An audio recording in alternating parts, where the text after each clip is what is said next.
All right, bleeding your brakes. I've managed to fashion up some sort of way of holding this thing. Anyway, so what I'm using here, just a bit of a hose.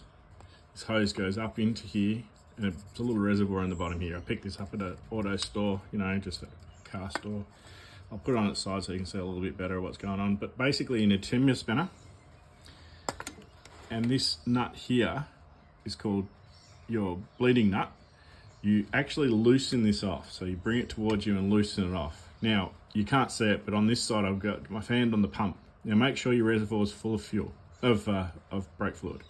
Now when you pump it down, when you've loosened it off, you'll see the air that's coming out. That's what we're trying to get rid of, all this air. Now you'll notice that it actually sucks back. That's what we're trying to avoid, right? So the way to do this is you lock this off. Right, trying to do this one hand is not easy. So you lock this off.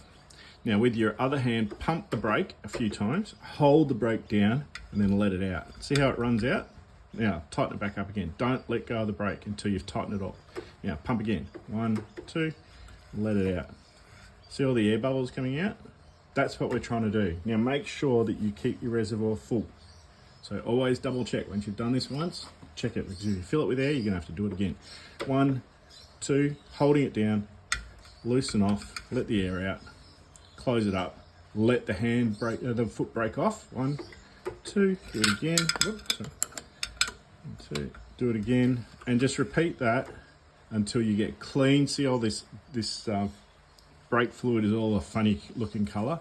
Should actually be a very light color, but this one's old, so that's why I'm doing it.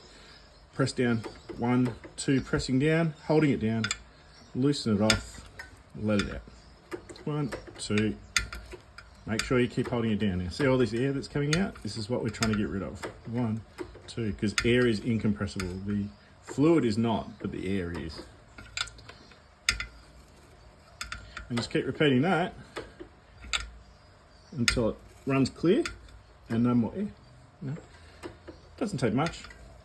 Now, if you haven't got one of these things, that's fine, right? These are really useful. I use it all the time because I do my brakes all the time this way. The other thing that you can use is just a bit of hose, and just get a container. Whoop, there's a bit of hose, right? Just a little bit of hose, and it goes onto the nipple like this one, and it simply goes on like so. Same sort of fashion. The difference is that once you put this on here, you've got to put it into a container that it'll go into. Otherwise, you'll be sucking air back in, and you don't want that. All right. So once you've got that in there, drop it down, put it into a container, which I don't have one right now, but put it into a container that's got a little bit of the brake fluid in it. Repeat the same process, right? Just make sure that you're only pressing down as you're actually just before you're about to open up the bleed valve. And then hold it down while you've got the bleed valve open, close the bleed valve, and then open it again. And always, always, always check, because if that goes empty, you're doing this all over again. Good luck, bud.